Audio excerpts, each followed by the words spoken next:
There comes a moment in an empath's life that doesn't feel dramatic on the outside, but internally, it changes everything. It's not loud, it's not visible, but it's irreversible. This is the moment of awakening, and what most people don't tell you is that it doesn't instantly bring peace. It brings separation. Before this shift, connection often feels natural, even effortless. You give, you listen, you adjust. You become what others need, sometimes without even realizing it. You build friendships, relationships, and social circles based on shared time, shared history, or shared convenience. But beneath all of that, there's a quiet discomfort that many empaths learn to ignore, a sense that something isn't fully aligned. Awakening removes your ability to ignore it. You begin to notice things you once overlooked. The inconsistency in people's words and actions. The subtle manipulation hidden behind charm. The way some conversations leave you drained rather than fulfilled. You don't become more judgmental, you become more aware. And awareness changes your tolerance. This is where the separation begins. It's not that people suddenly turn against you. It's that you stop participating in dynamics that were never healthy to begin with. You stop laughing at things that don't feel right. You stop over-explaining yourself just to maintain comfort. You stop carrying emotional weight that was never yours. And as you do this, something interesting happens. The connections that were built on those old patterns start to weaken. This is often misinterpreted as loss, but it's not loss. It's alignment. Most people are comfortable operating at a surface level because it's predictable. It's safe. It doesn't require introspection or vulnerability. But an awakened empath no longer has the ability to stay there. Depth becomes your default. You begin to seek honesty over harmony, truth over comfort. And not everyone is willing or able to meet you in that space. So the distance grows. Conversations feel shorter. Interactions feel forced. You start to recognize that what once felt like connection was often proximity, habit, or mutual need. And when those layers fall away, you're left with a reality that can feel unsettling at first. You're not as surrounded as you thought you were. This is the point where many people become uncomfortable. Because from the outside, it can look like isolation. It can look like withdrawal. But internally, something very different is happening. You're no longer confusing presence with connection. You're no longer mistaking attention for understanding. You're becoming precise.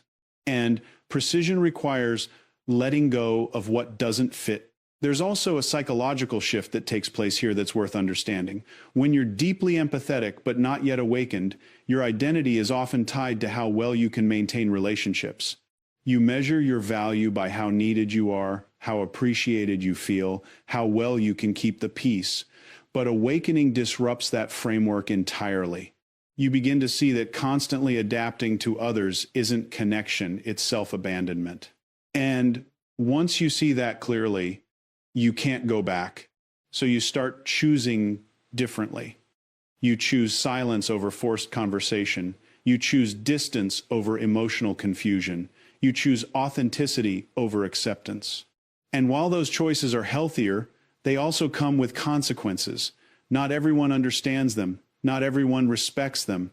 Some people interpret your change as rejection, when in reality, it's recognition. You're recognizing what is real and what is not. And that recognition creates space. Now, here's the part that matters most. This space is not a punishment. It's a recalibration. It's where your standards reset. It's where your perception sharpens.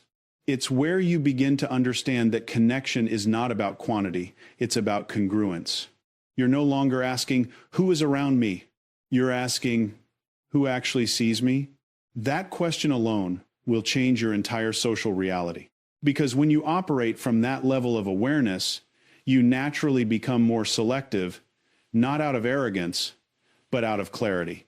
You're no longer willing to invest energy into relationships that require you to shrink, perform, or compromise your truth. And as a result, your circle becomes smaller or sometimes temporarily non-existent. And this is where many empaths doubt themselves. They wonder if they've become too distant, too guarded, too different. But the truth is far simpler. You've become accurate. You're no longer projecting meaning onto empty interactions. You're no longer holding on to connections out of fear of being alone. You're seeing things as they are, not as you hoped they would be. And while that level of clarity can feel isolating at first, it's also the foundation of something far more powerful: sovereignty. Because when you stop forcing connection, you create the conditions for real connection to exist. And that's the paradox. Awakening may initially leave you with fewer people, but it aligns you with the right ones or prepares you to recognize them when they appear. It removes the noise so you can finally hear what's genuine. So if you find yourself in this phase where your circle is shrinking, where interactions feel different, where solitude is becoming more familiar, understand what's actually happening. You're not losing people, you're losing illusions. And in that process, you're gaining something far more valuable than temporary connection. You're gaining truth. And once you see the truth clearly, you'll never again confuse being surrounded with being understood. Once that initial separation takes place, something subtle but powerful begins to shift in the way an awakened empath relates to their own emotional depth.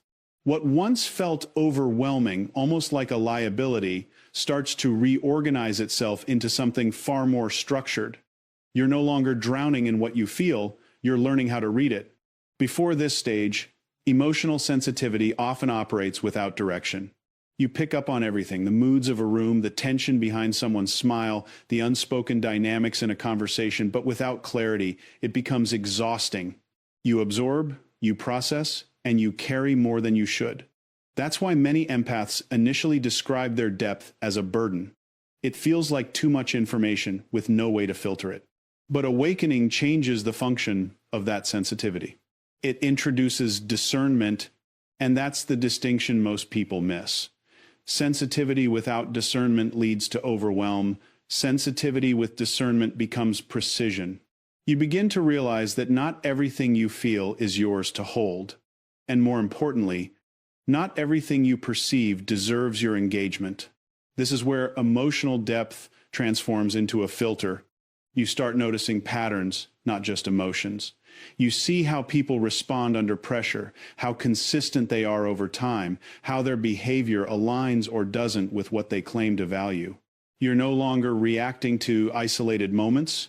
You're observing systems of behavior, and once you start thinking in patterns, your decision-making changes. You don't need dramatic events to tell you something is off. Subtle inconsistencies are enough.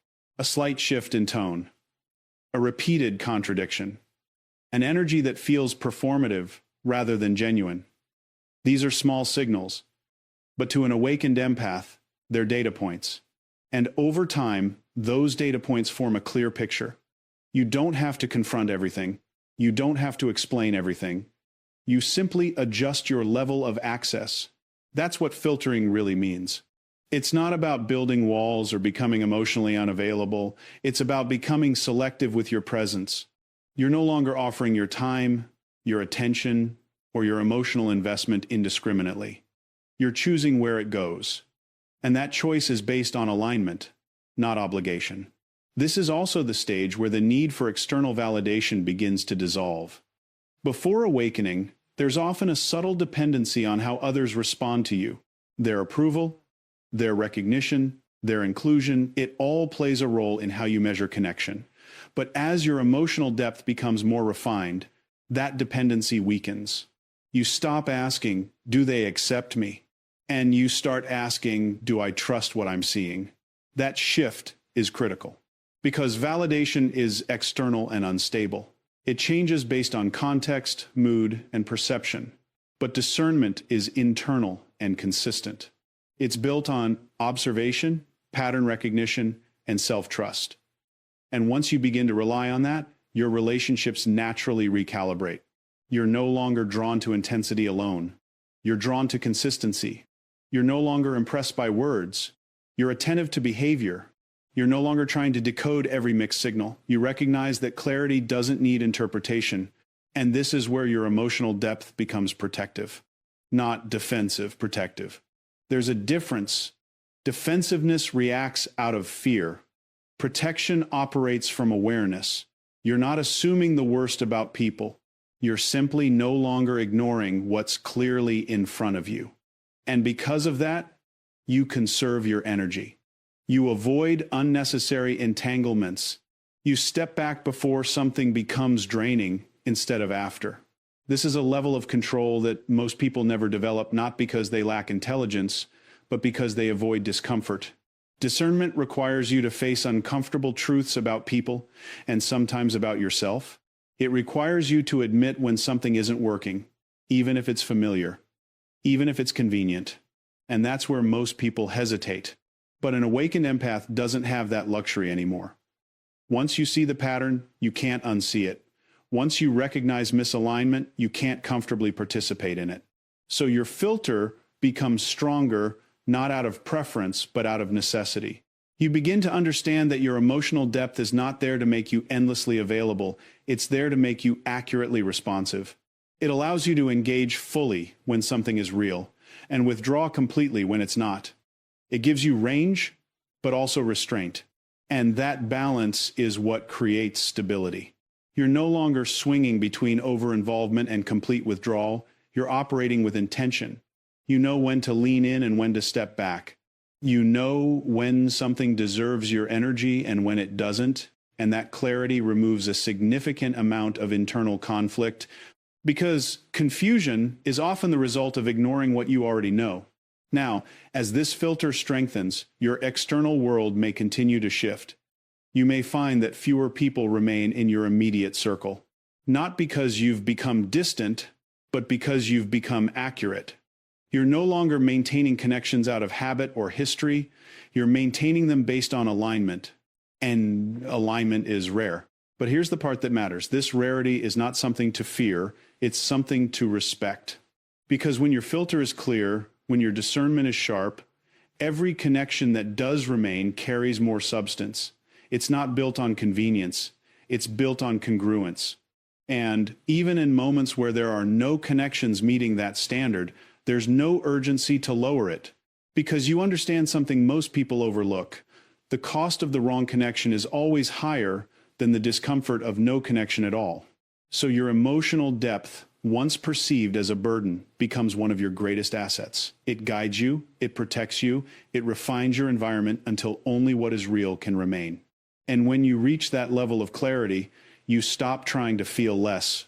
You start trusting what you feel because you finally understand what it's showing you. As this filtering process strengthens, something else begins to emerge, something that most people misunderstand when they see it from the outside.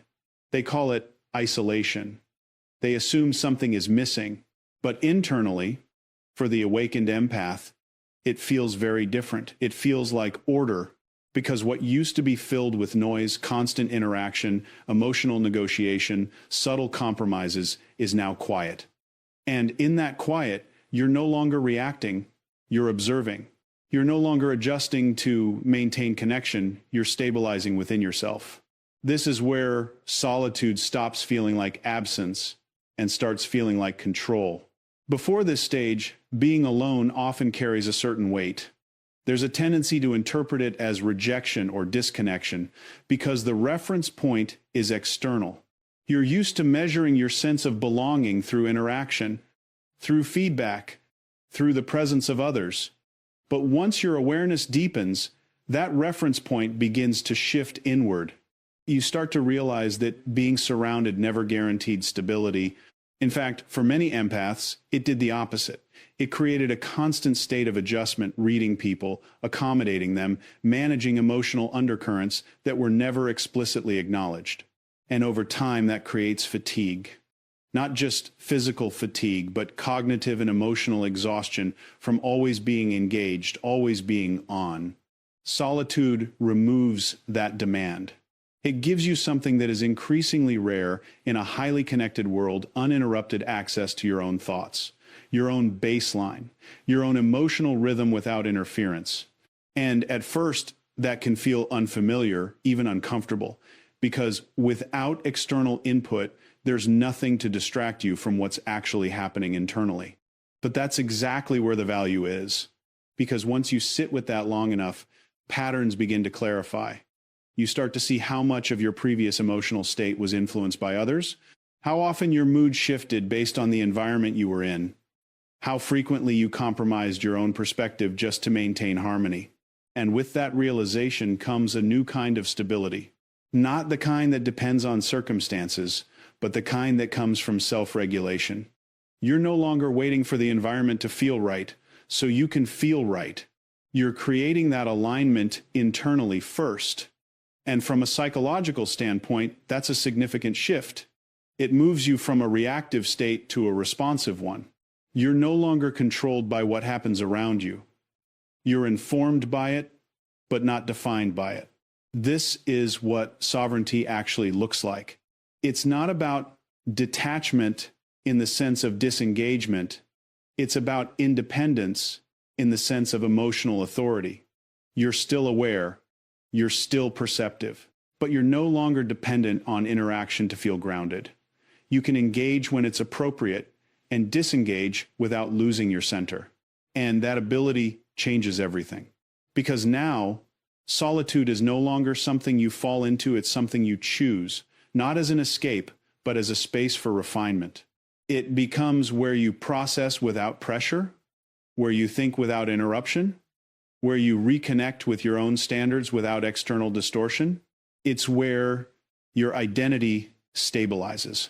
Without the constant influence of others, you begin to understand what is actually yours, your opinions, your preferences, your emotional responses separate from what was conditioned or adapted over time. And that clarity allows you to operate with far more consistency. You're not shifting based on who you're around. You're consistent regardless of the environment. Now, this doesn't mean the absence of connection. It means the absence of dependency. There's a difference. You're no longer seeking interaction to fill a gap. You're open to interaction that aligns with what's already stable within you.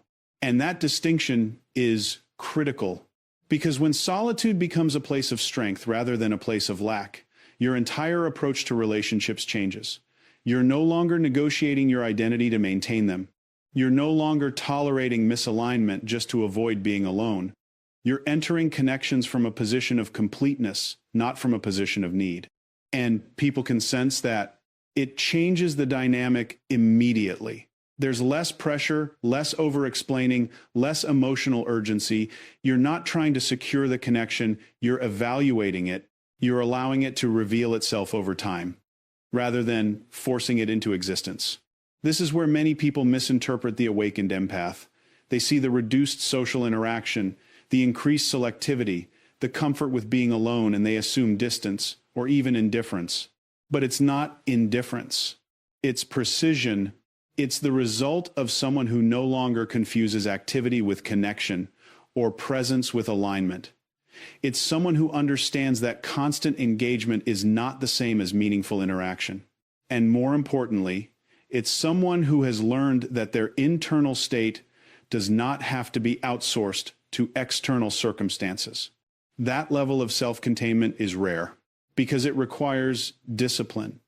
It requires the willingness to sit with yourself without distraction, to confront your own patterns, to regulate your own emotional state without relying on others to do it for you.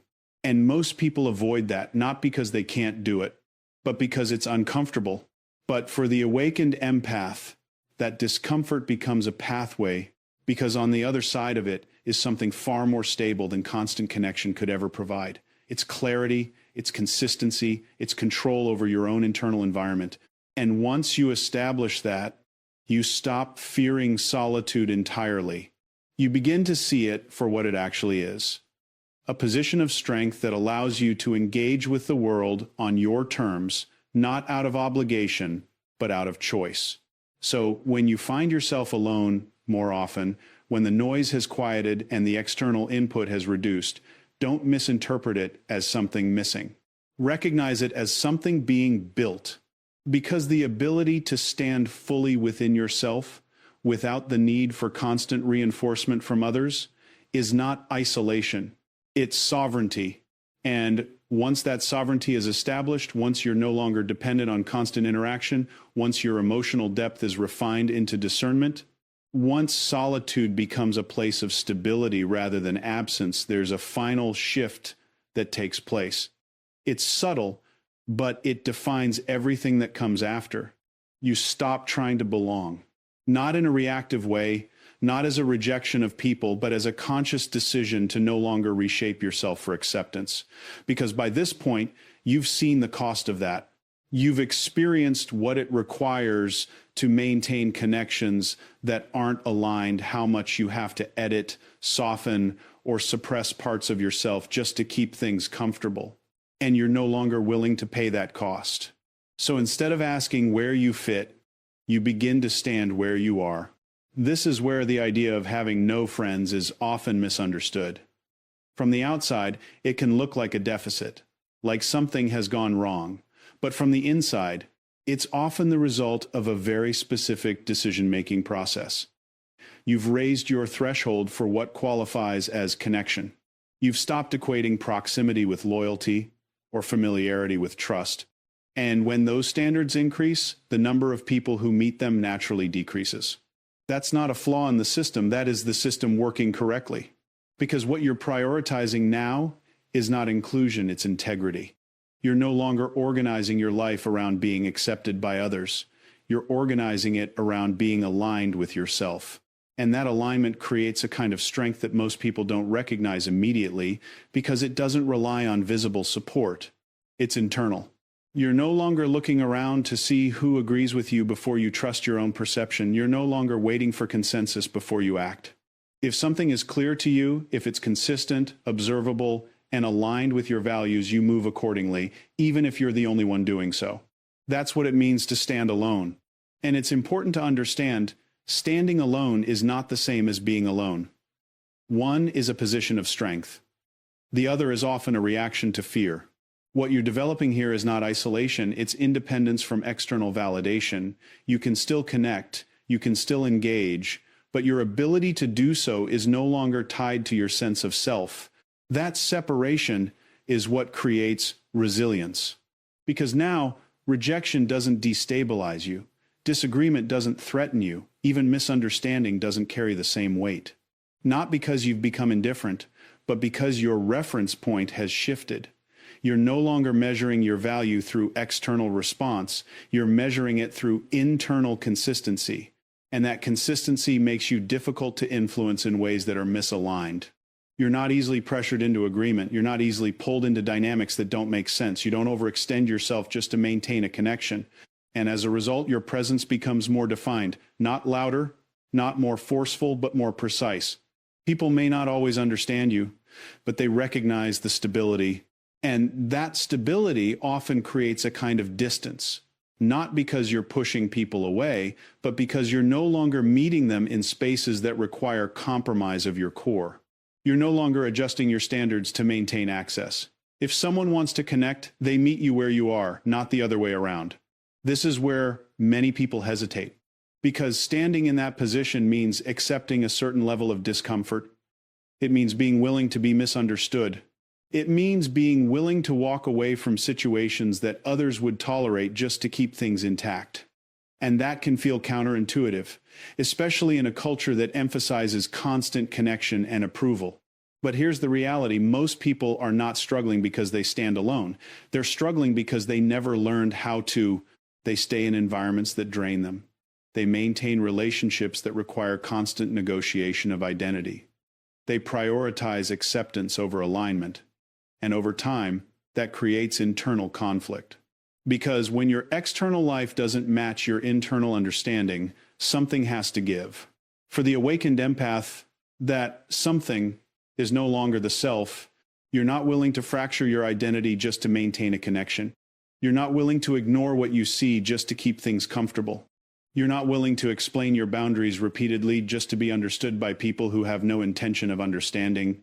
So you stand, not aggressively, not defensively, but clearly. And in that clarity, there is strength. A strength that doesn't require reinforcement. A strength that doesn't fluctuate based on who is present or who is absent. It remains consistent because it's rooted in something internal, something stable. And here's the paradox when you reach this point. When you're fully comfortable standing alone, you actually become more capable of forming meaningful connections, not less. Because now, You're not entering relationships out of need. You're entering them out of alignment. You're not trying to secure them. You're allowing them to prove themselves over time. And that shift changes the quality of everything that comes into your life. But even if nothing immediate changes externally, even if your circle remains small or temporarily non-existent, there's no sense of urgency to fix it. Because you understand something that most people spend years trying to learn. Being surrounded by people who don't see you is far more isolating than standing alone in your truth. So you stop chasing inclusion, you stop negotiating your identity, you stop explaining your worth to people who aren't equipped to recognize it. And instead, you hold your position because at this level, you're not trying to be accepted, you're deciding what deserves access.